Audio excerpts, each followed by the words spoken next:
مسلمانوں کے حق میں کلمہ حق کو بلند کرنا، اور وہ حکومت جو مسلمانوں کی مدد نہیں کرتی وہ بزدلوں کا ٹولہ ہے، امریکی ایجنٹوں کا کردار ادا کر رہے ہیں، ان میں پاکستان بھی شامل ہے، یہ امریکی ایجنٹوں کا کردار ادا کر رہا ہے۔ کشمیر کے مسلمانوں کی کوئی مدد نہیں ہو رہی، اور دن کے وقت میں مجاہد تھے۔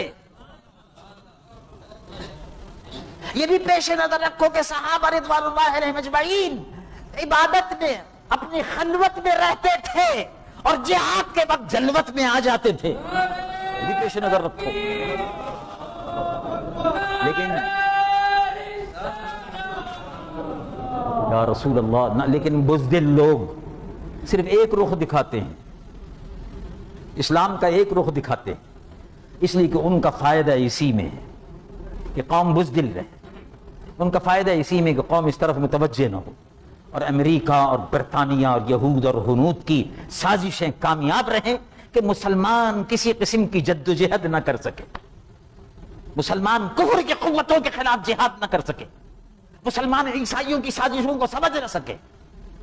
چیچنیا میں یورپ میں گھرا ہوا یہ چھوٹا سا مسلمانوں کا ملک، یورپ کے نقشے میں یہ چھوٹا سا چنگلیا، بس یہ اتنے حصے پہ یہ نقشے میں جغرافیے کیا آتا ہے، 40 لاکھ مسلمانوں کی آبادی کا ملک، 4 برس سے 50 کروڑ عیسائیوں کا مقابلہ کر رہا۔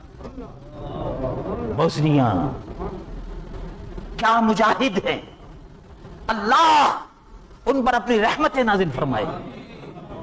15 لاکھ مسلمان 30 کروڑ روسیوں کے مقابلے پر چیچنیا میں مقابلہ کر رہے ہیں، اے اللہ ان کو فتح و نصرت عطا فرما۔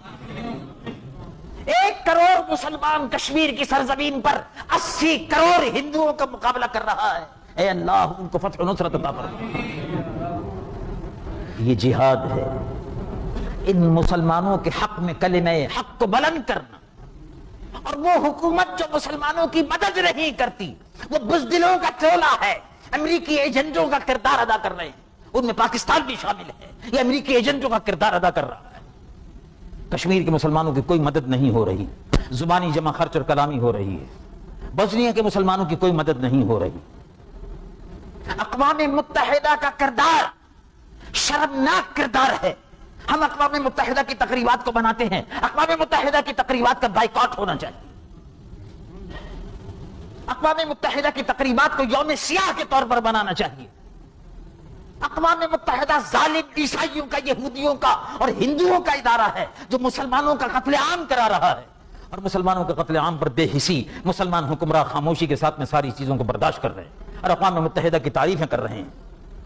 وہ پطرس غالی، یہودی سیکرٹری جنرل اقوام متحدہ کا، اس کی آؤ بھگت سارے مسلمان ملک کرتے ہیں، اس کے خوشامد میں آگے پیچھے رہتے ہیں تاکہ امریکہ راضی رہے، عیسائی راضی رہیں، یہودی راضی ہو جائیں۔ یہ کردار مسلمان حکمرانوں کا رہ گیا، یہ ایجنٹوں کا کردار ادا کر رہے ہیں۔ اللہ تبارک و تعالی اپنے محبوب صلی اللہ علیہ وسلم پر جس قرآن کو نازل فرمایا، اللہ تبارک و تعالی اس کے ہر حصے پر مجھ گنہگار اور سیاہکار کو بھی اور آپ کو سب کو عمل کی توفیق عطا فرمائے۔ اب دیکھیے اللہ رب العالمین کیا فرماتا ہے۔ نماز کی 53 آیتیں ہیں قرآن شریف میں جن میں نماز کا حکم دیا گیا، اور جہاد کا جس میں حکم دیا گیا 25 آیتیں ہیں۔ اب ذرا غور فرماؤ، اور زکوٰۃ کی جو آیتیں ہیں وہ 40 اور 9 49 ہیں، زکوٰۃ کی آیتیں، تو جہاد کی آیتوں کو ہم نے بھلا دیا۔ اللہ رب العالمین فرماتا ہے، رب العالمین جل جلالہ ارشاد فرماتا ہے، الذین آمنوا وہاجروا وجاہدوا فی سبیل اللہ، ایمان لائے، ایمان کے ساتھ ہجرت کی، ایمان بچانے کے لیے، اور جہاد کیا اللہ کی راہ میں۔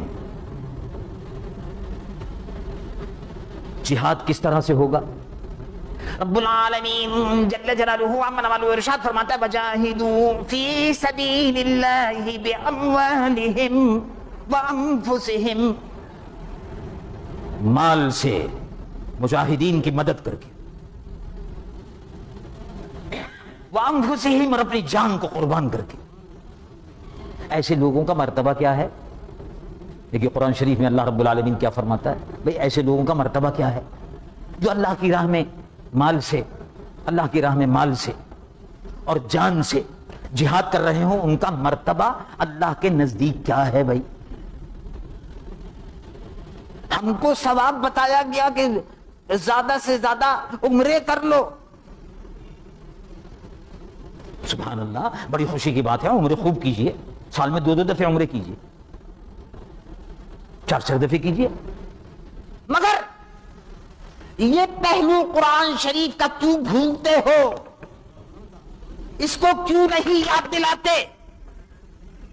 کہ اللہ رب العالمین ارشاد فرماتا ہے آمنوا وہاجروا وجاہدوا فی سبیل اللہ باموالہم، مال بھی اللہ کی راہ میں خرچ کرو، جان بھی اللہ کی راہ میں قربان کرو، اور اللہ رب العالمین فرماتا ہے اعظم درجۃ عند اللہ، اعظم درجۃ، سب سے بڑا مرتبہ یہی ہے، مجاہد کا سب سے بڑا مرتبہ ہے۔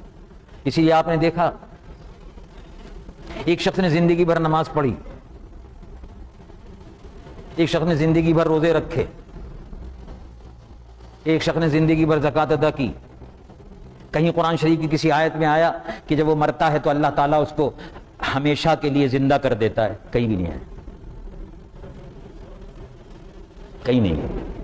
کسی عالم دین سے پوچھ لو، کسی جاہل صوفی سے پوچھ لو، اب تو شیخ طریقت اور شیخ بدر طریقت بے شمار جاہل میدان عمل میں ہیں، ماشاءاللہ اس قوم میں بہتات ہے جاہل پیروں کی، جو سجدے کرواتے ہیں اور جانے کیا کیا خرافات کرواتے ہیں، قبروں کو پجواتے ہیں، توبہ توبہ استغفر اللہ، ایسے جاہلوں کی کوئی کمی نہیں ہے جو بحث کرتے ہیں۔ اب ہم سے ایک صاحب بحث کرنے لگے کہ صاحب آپ سجدے کو منع کرتے، ارے بھائی سجدے کو ہم کہاں منع کرتے؟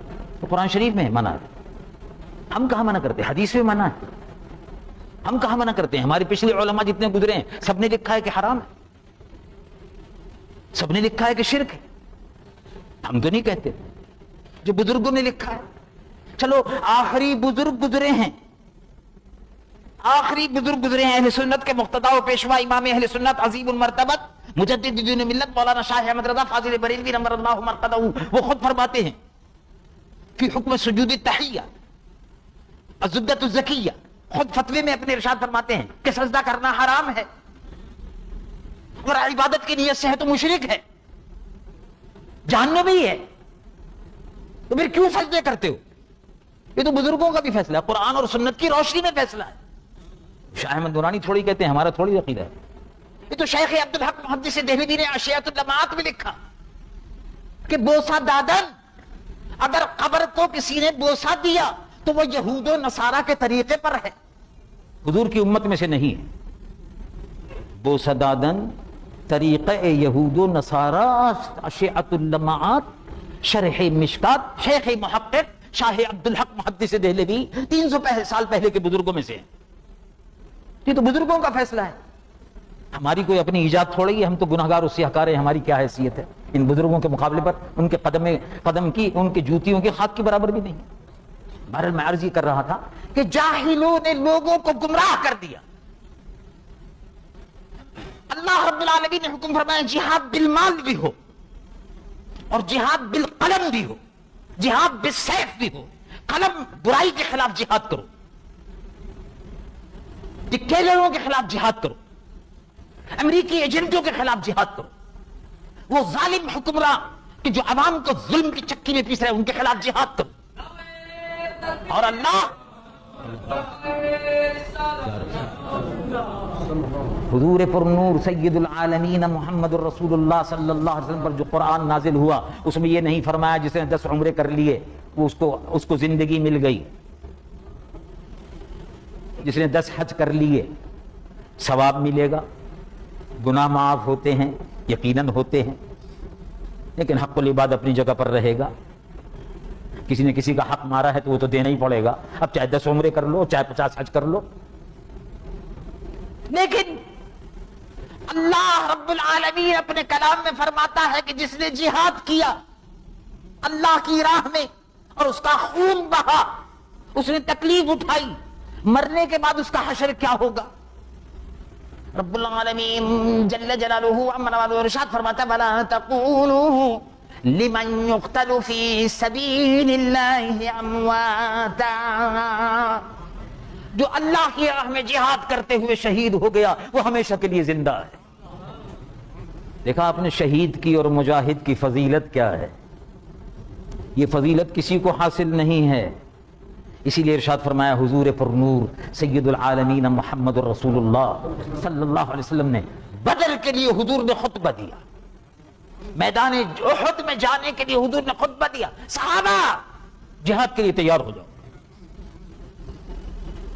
یہ نہیں فرمایا کہ صحابہ 100 رکعت نماز نفل پڑھو اور یہیں بیٹھ کر دعا مانگو، اللہ تبارک و تعالیٰ یہ مکے والے کافر، یہ آنے والے کافر، یہ بدر والے کافر، یہ احد والے کافر، ان سب کو غارت کر دے گا۔ اگر حضور یہی فرما دے تو واقعی غارت ہو جاتے، لیکن فرمایا نہیں، نماز بھی پڑھنی ہے، روزہ بھی رکھنا ہے، زکوٰۃ بھی دینی ہے، نفلیں بھی پڑھنی ہیں، اور ساتھ ساتھ رات کو یہ سب عبادتیں نفل کی کرنے کے بعد صبح کو مجاہد کا کردار ادا کرنا ہے۔